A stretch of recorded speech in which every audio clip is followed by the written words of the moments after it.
Okay, welcome back to Take It to the House. This is going to be our third segment with my friend, Buddy Alexander. We've been talking a little bit about parenting, and we're in the stage now. We're both in our 50s, right? Late 50s. Well, I'm a little younger than you, a couple years, but I'm 53, and you were a couple years ahead of me in school. But wasn't into my contract to divulge my age. Right. Don't have to talk about that.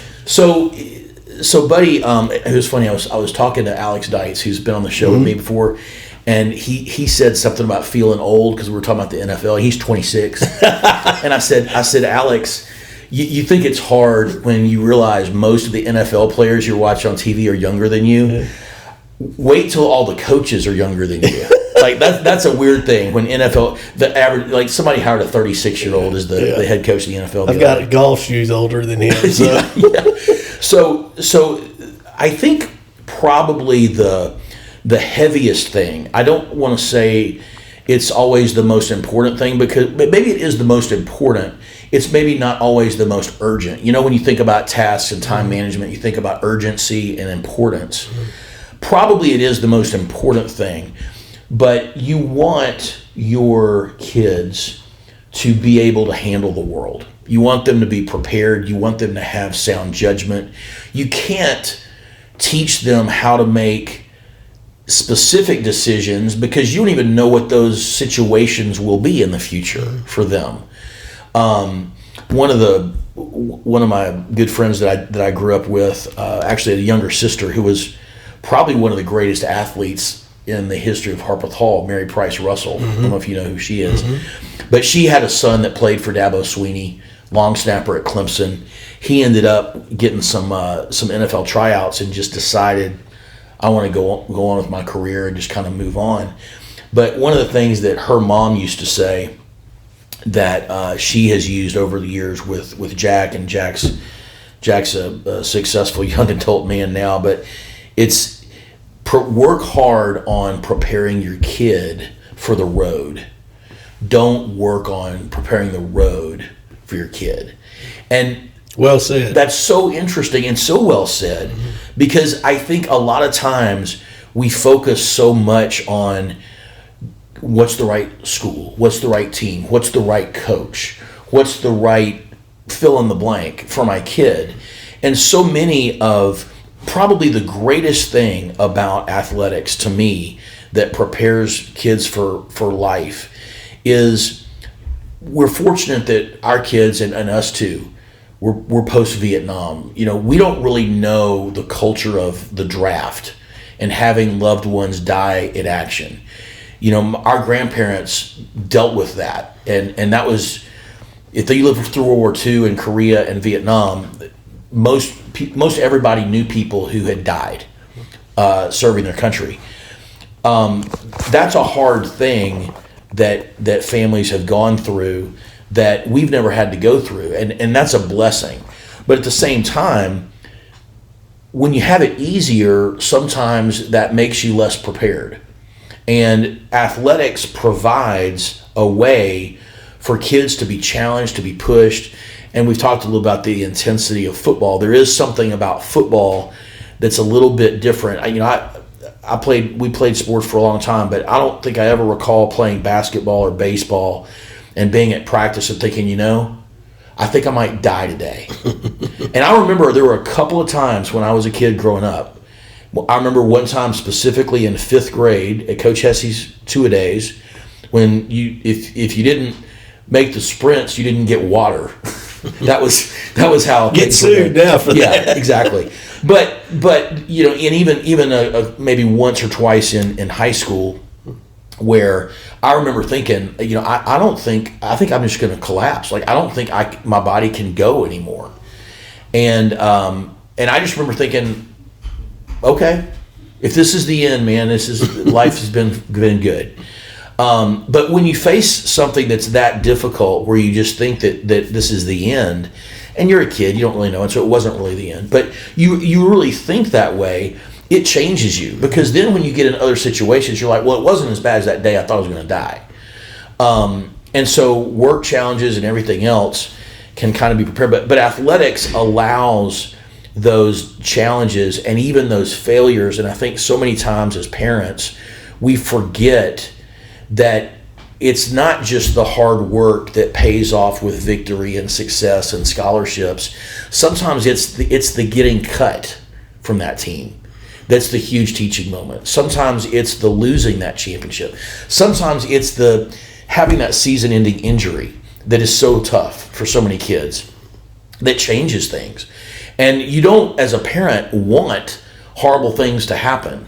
But when horrible things happen that are out of your control, they are incredible teaching opportunities and teaching moments. So back to the importance, I think the idea that this whole deal is to try to launch an adult that is prepared and ready for big deal life things like marriage and like parenting and like career and other big things that we don't even know how that can happen. And I almost feel like a lot of times as parents, we sort of get sucked into this idea that, hey, high school is the finish line for me.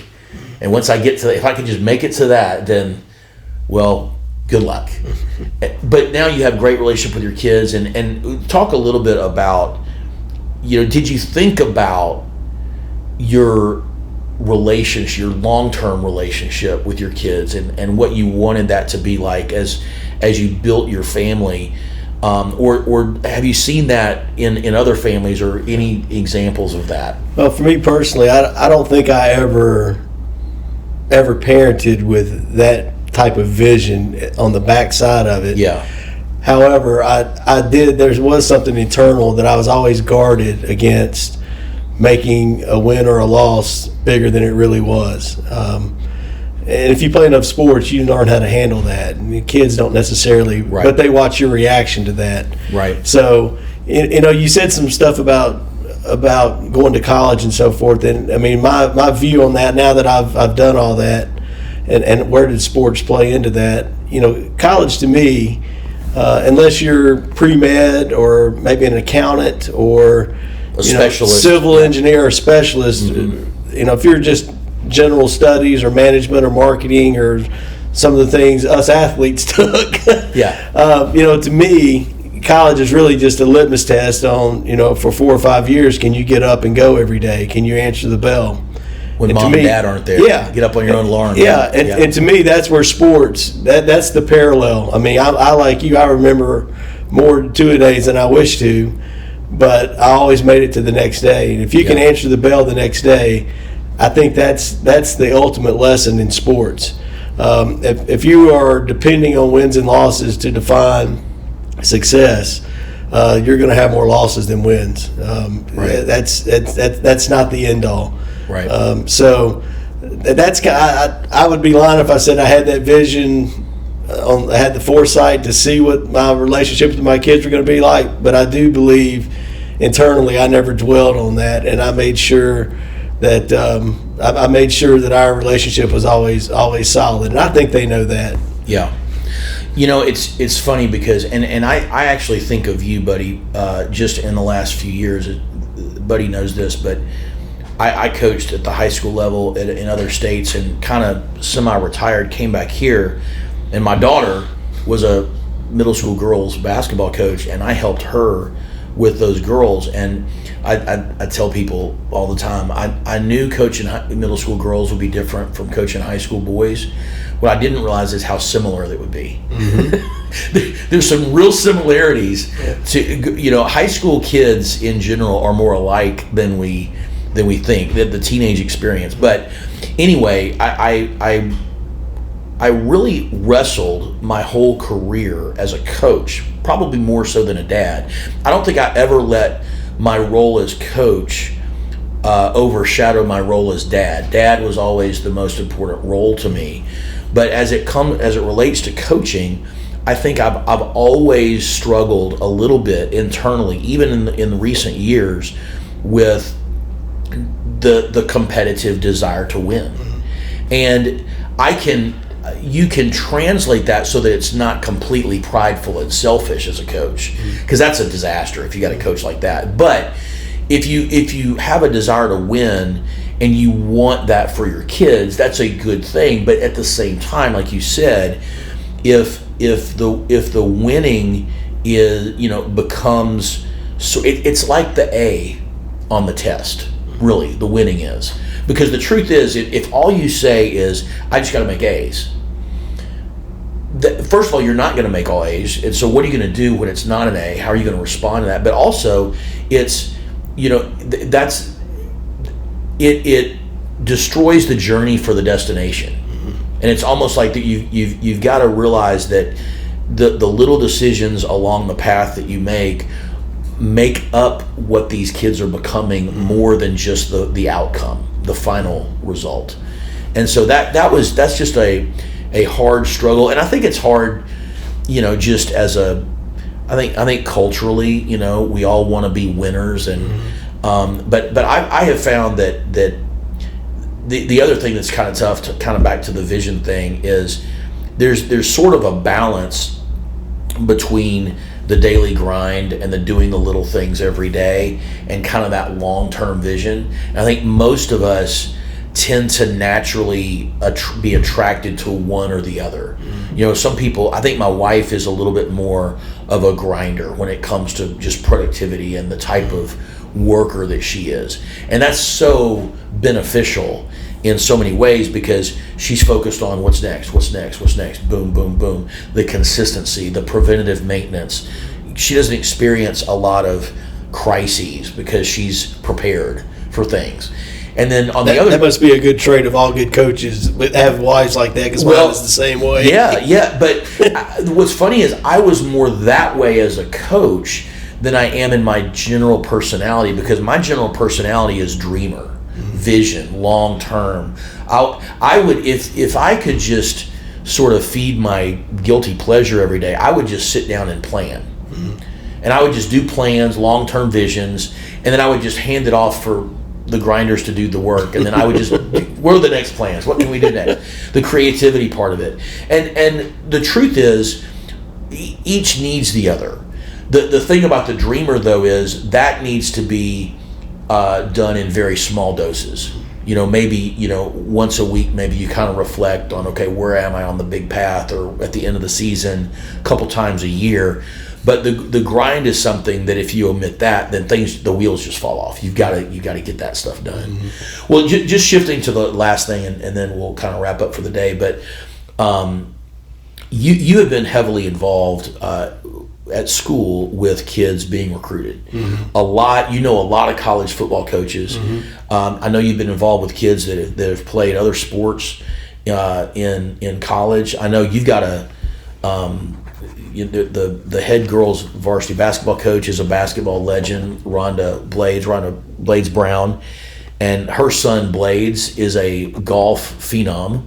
And I know you've been a golf coach. I just a little bit interested in kind of your thoughts on the other sports that are maybe not as well publicized, like golf or tennis or other things. But how is recruiting changing? I know a lot of parents kind of feel like it's about the marketing, it's about the perceived value of my kid. How can we influence this? How can we change it? What are your thoughts on between, hey, just be the best you can be and let the chips fall where they may, versus, yeah, let's work hard, but let's also make sure we're at the right camps, we're doing the right things, we're making the right contacts, and we've got a marketing plan. This is a big subject, because it has different avenues that lead all over the place. But I'd say in general, I think high school parents are not aware of how small the window is that colleges are accepting people into in regards to scholarships. If you're playing for a scholarship, 99.6 of us are going to be disappointed, because they think that there's this vast pool of money that gets handed out, and it just depends how good your son or daughter is. And it really doesn't have a lot to do with how good. That's just a prerequisite, is to be one of the best of the best of the best. That's simply a prerequisite, because you may have a son or a daughter that's the best of the best of the best. And if that school doesn't have a need for a quarterback, that school doesn't have a need for a point guard, if they've already got money wrapped up in other players, they're not going to, regardless of how good. Right. And I've been told that over and over and over by college coaches. I've talked to them about a young man, and they would say, Coach, I agree with you. He's a great player, but we're full there. We can't. Right. It doesn't matter if it's it doesn't matter who he is. It could be Michael Jordan, but we don't have room for him right now. So I think very few parents understand how small of an opportunity it is, given the vast number of people in the sea over here that are trying to earn a scholarship. Sure. I would warn against that being the end game, because if that's why you're playing, you're not going to be able to market your way into a scholarship. I mean, it really becomes about school fit. The other thing that people have to recognize now that's different than years gone by, whoever's recruiting you from a school is not going to be there when you finish there. They're going to be somewhere else. I mean, that's just the way of the world. Yeah. And of course, this NIL and the portal transfer stuff has completely limited the high school kid being taken and given an opportunity to develop. Schools simply aren't doing that anymore. They're not taking the kid that they can see has potential. They used to take that kid and say, hey, he fits our culture. He's got a year or two away. If we can develop him, that kid used to maybe get a scholarship at the back of the recruiting season. No more. I mean, that kid's going to have to go to a FCS or even a Division II school, and if they can prove themselves at that level, maybe they get an opportunity. But I think that the lens that parents look through is quite different than the lens that the college recruiting people are looking back at them. So there's a huge disconnect there. I grew up in the summer baseball world. And I went on to play college baseball, and although I walked on, as we talked about earlier, I watch over and over and over these kids and families spend every single weekend in the summer, spend thousands of dollars on hotels, gas, food, tournament equipment, fees to play, all of that stuff. And if you really sat down and you added up the 6 years they do that, they'd have a full scholarship. They just wanted to save that money and go to school, because the best of the best baseball players in NCAA are getting 50% scholarship. There's no such thing as a full ride in college baseball, and so you're spending your life savings to be seen and just to have thinking you're going to be at the big tournament and catch a college coach's eye. And the reality is, I mean, they're not looking as much as you think they are. One thing, and this is just a very general statement, but I've been a little bit more around basketball in terms of the off season and high school basketball than I have high school baseball. But from the colleges and the thing I've heard coaches say, baseball and basketball are similar at the youth level in that those sports can easily take up 12 months of the year. Mm-hmm. They have completely taken up the entire calendar. Football is still pretty compartmentalized. There's an off season. Kids don't put on the pads year round for football. Mm-hmm. And most football coaches are pleased with multi-sport athletes. Mm-hmm. I've found that most baseball coaches in college like multi-sport athletes. I just in watching Major League Baseball, you hear all the time, well, this kid was a great linebacker in high school. This kid was a great basketball player. It's kind of interesting, but basketball is a little bit of a unique thing in that I don't hear a lot about college basketball players being multi-sport athletes as much. And maybe that's because it's such a vertical sport and the rosters are so small that there's so much to do with, height and that kind of thing.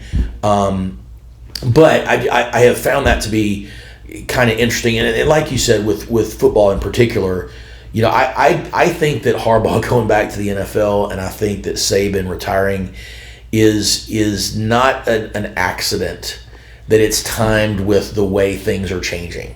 I think a lot of college coaches are they're not looking forward to that. Another college coach that left a head coaching job to take an a coordinator job in the NFL. And what you're saying about those other two guys is right on target. Those guys, that's their way of saying this is not what I signed up for. This is not college football. And you've got your your Lane Kiffins, your Hugh Freeze, your Heupel, your Deion Sanders, who are like, okay, I think I'm getting the landscape here. I'm trying to figure out this landscape. But they're all trying to figure it out, and I think a lot of them have some different ideas. But I think Deion, his season didn't end up as well. I would say my whole take on Colorado is once they get some big uglies in the trenches, things are going to change real quick, because I felt like he had elite talent other than in the interior line on both sides of the ball. But all that is to say, I think Deion, at least at the beginning of the year, had gotten people to realize that, you know what, I'd rather have a proven FCS stud who's 20 than take my chances on a high school star out of Texas or out of whatever, just because I know what they've done, and I know there's a huge difference in a 20-year-old and a 17 or an 18-year-old in terms of maturity and what and at that level, it's a business. And you got coaches making millions of dollars, and you've got players now making close to millions of dollars, a lot of them making millions of dollars, that it's not they don't have the patience to mess around. It's a vicious cycle. They've created a situation where you've got to win now, and you don't have time to develop players. And it's also combined with this timing of the 12-team playoff, which I find to be fascinating, because not only is it becoming more like the NFL with players getting money, but it's becoming more like the NFL with playoffs, because this thing we've had for 12 or so years of you got to get in the top 4. I mean, before that it was like you just got to hope you win all your games, because if you lost one game, you were no chance of a national championship.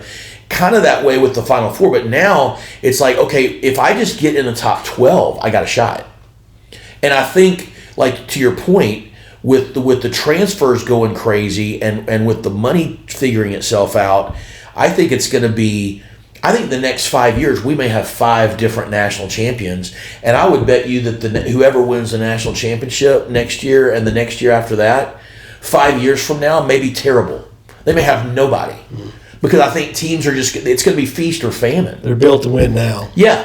And so a lot of times when you put all your chips on the table, sometimes it pays off, but then you got nothing after that. So it's going to be wild and crazy. Well, we probably could sit down and talk about recruiting for a whole show at some point later on. But I want to say thank you so much for your time. And, man, it's always fun to talk to you. And it's been great. So thank you for having me. Yeah, it's been interesting. Absolutely. Okay, well, this is Drew Robison again with Take It to the House. We will see you next time. Probably we'll be talking about the Super Bowl next week. Have a good week.